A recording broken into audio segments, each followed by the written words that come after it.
भैया ये लिया है।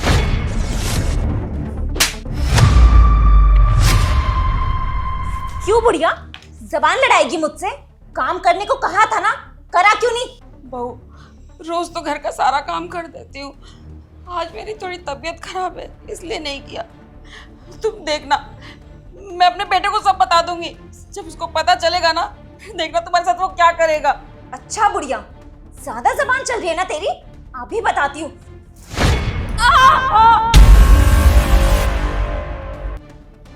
अरे वाह भाभी, क्या एक्टिंग कर रहे हो आप?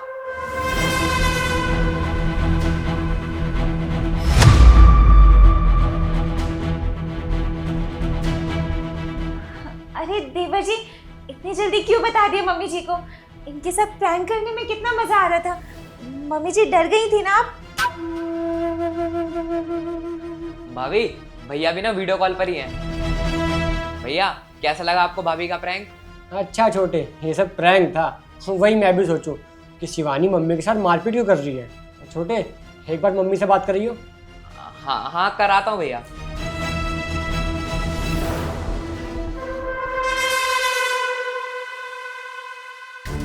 कैसी हो आप? ठीक तो हो ना?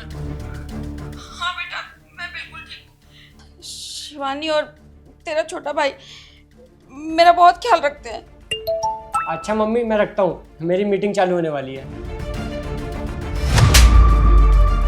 क्या करते हो देवर जी आप भी? अगर आयुष से वीडियो कॉल पे बात कर रहे होते हो तो मुझे बता तो दिया करो, वरना आज सारा भांडा फूट जाता। बेटा, तू तो मेरा अपना खून है ना, तू मेरे साथ ऐसा क्यों कर रहा है? तुम्हारी वजह से हमारी सारी ख्वाहिशें मारी जाती हैं। भैया जो भी पैसे भेजते आधे ज्यादा तो तुम्हारी दवाई में लग जाते हैं। अरे हमारे लिए तो कुछ बचता भी नहीं है। सुन बुढ़िया, जब तक तू यहाँ पर रहेगी ना, हमारी फरमाइशें ऐसे ही मारी जाएंगी। इसलिए तेरे लिए बेहतर यही होगा ना कि तू चुपचाप गांव की ट्रेन पकड़ और यहाँ से निकल जा। देखो मम्मी, तुम्हारी भलाई ना इसी में है कि तुम चुपचाप गांव चली जाओ, वरना हम लोग तुम्हें चैन से जीने नहीं देंगे। नहीं नहीं, मैं गांव नहीं जाऊंगी। मैं गांव में अकेली कैसे रहूंगी? कौन मेरा ध्यान रखेगा? अच्छा भाभी, समझाना इनको। अच्छा बुढ़िया, अभी बताती हूँ। नहीं, मैं चली जाऊंगी गांव, मैं जल्दी चली जाऊंगी। बहुत अच्छे, अब मैं तुम्हारी जल्द से जल्द ट्रेन की टिकट कराता हूँ। कुछ तो गड़बड़ है, ये प्रैंक तो नहीं हो सकता, क्योंकि अगर प्रैंक होता तो शिवानी मम्मी पे हाथ तो नहीं उठाती। और तो और जबान लड़ाएगी मुझसे? काम करने को कहा था ना, करा क्यों नहीं? रोज तो घर का सारा काम कर देती हूँ, आज मेरी थोड़ी तबीयत खराब है इसलिए नहीं किया। और अगर प्रैंक होता तो मम्मी ये तो नहीं बोलती कि बहू रोज तो काम करती हूँ। मुझे जल्द से जल्द घर जाना पड़ेगा।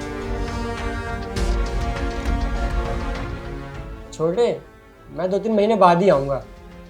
हाँ, इस समय थोड़ा काम ज़्यादा है ना, इसलिए। ठीक है।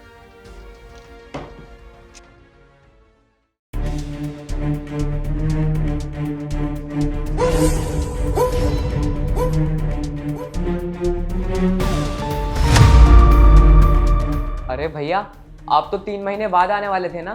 क्यों, मेरे जल्दी आने से तुझे खुशी नहीं हुई? अरे नहीं नहीं भैया, ऐसी कोई बात नहीं है। अच्छा, और ये बैग, मम्मी कहीं जा रही है क्या? अरे वो ना, मम्मी का गांव जाने का मन कर रहा था तो वहीं छोड़ने जा रहा था। आयुष, तुम इतनी दूर से सफर करके आए हो, बैठकर आराम कर लो, कुछ खा पी लो, तब तक हम मम्मी जी को स्टेशन छोड़कर आ जाते हैं। शिवानी, गांव मम्मी नहीं, ये जाएगा। और रही बात तुम्हारी, तुम जाओगे इस घर के बाहर। भैया ये क्या कह रहे हो? चुप कर तू। जो भी बात है ना, तुम दोनों मुझे साफ साफ बता दो, क्योंकि मुझे सारा सच पता चल चुका है। और अगर नहीं बताया ना, मजबूरन मुझे पुलिस बुलानी पड़ेगी। नहीं नहीं भैया, ऐसा मत करना, जो कुछ भी बात है मैं आपको सच सच बताता हूँ। मम्मी, मुझे ना नई बाइक दिला दो, मेरे को ना बस से आने जाने में बहुत दिक्कत होती है। बेटा, मैं तुझे नई बाइक कहाँ से दिलाऊं? मेरे पास तो पैसे ही नहीं बचते हैं। और अब तू अपने भाई से कुछ मत बोलियो, वो भी बहुत परेशान रहता है। घर के खर्चे इतने हैं, मेरी दवाइयाँ, अपनी बीवी के खर्चे, कहाँ से करेगा वो इतना सब कुछ? देख, तू उसको बोलेगा ना, वो परेशान हो जाएगा, उसको कुछ मत बोलियो। बेटा देख, अभी तू बस से ही आना जाना कर ले, जब मेरे पास पैसे होंगे ना, मैं तुझे बाइक दिला दूंगी। मम्मी, मेरे सारे दोस्तों के पास बाइक है। मैं वैसे भी आप लोगों से कभी कुछ मांगता नहीं हूँ। एक छोटी सी ख्वाहिश भी पूरी नहीं कर सकते क्या? बेटा तू मेरी बात समझना, हमें बिल्कुल भी पैसे नहीं है। जब पैसे होंगे ना, मैं वादा करती हूँ, मैं पक्का तुझे बाइक दिला दूंगी।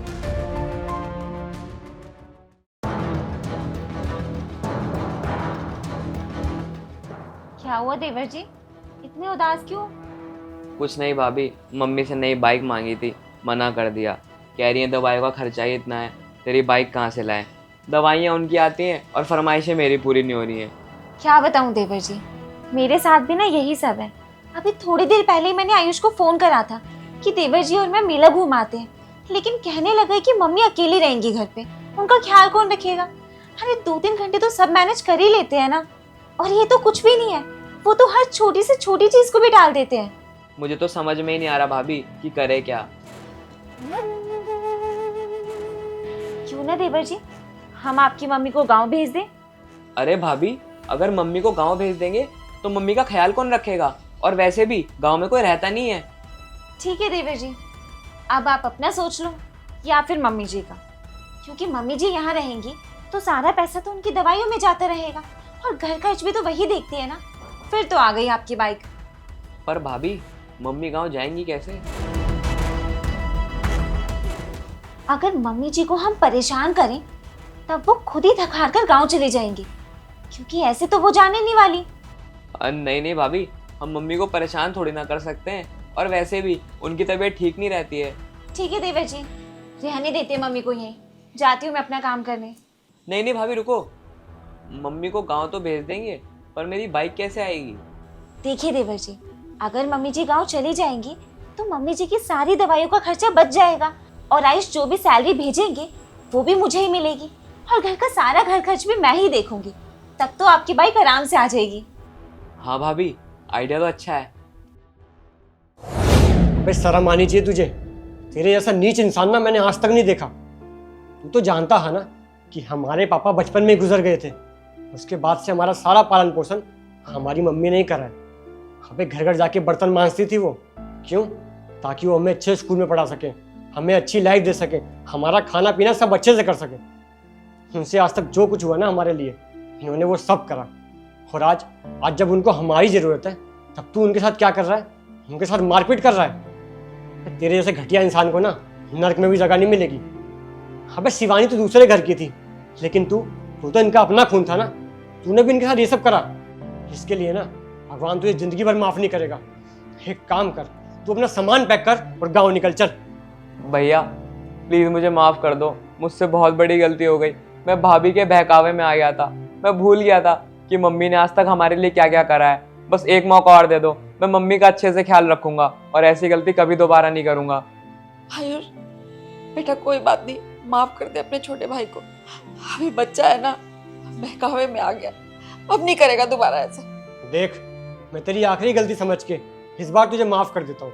मैं मान लेता हूँ कि तूने बहकावे में आके किया, लेकिन अगली बार तूने ऐसी कोई भी हरकत करी ना तो मैं तेरी एक नहीं सुनूंगा, तुझसे मैं सारे रिश्ते नाते खत्म कर दूंगा, समझा ना? और शिवानी तुम्हें जरा भी शर्म नहीं आई अपनी माँ समान सास के साथ ये सब करते हुए? अरे वो तुम्हें अपनी बेटी की तरह मानती थी, उनका शरीर जब तक साथ दे रहा था उन्होंने तुम्हारा हर काम में हाथ बटाया, और आज जब उनको तुम्हारी जरूरत है तब तुम उनके साथ क्या कर रही हो? उन्हीं के साथ मारपीट कर रही हो। अरे कैसी औरत हो तुम जो एक औरत का दुख नहीं समझ पा रही। खैर, तुमको समझाने का ना कोई फायदा नहीं है, तुम अपना सामान पैक करो और अपने घर निकलो, तुम्हारे घर वालों से मैं बात कर लूँगा। नहीं आयुष, प्लीज़ मुझे माफ़ कर दो, मैं मानती हूँ मुझसे बहुत बड़ी गलती हुई है। मैंने माँ जी के साथ अच्छा नहीं किया, मुझे उनका ख्याल रखना चाहिए था, लेकिन मैंने उनको बहुत सताया। मैं तुमसे वादा करती हूँ आज के बाद ऐसी गलती कभी नहीं करूँगी। माँ जी का बिल्कुल अपनी माँ की तरह ख्याल रखूँगी। प्लीज़ तुम मुझे घर से बाहर मत निकालो, मैं कहाँ जाऊँगी? ये ड्रामे ना अपने घर जाके दिखाना, निकलो।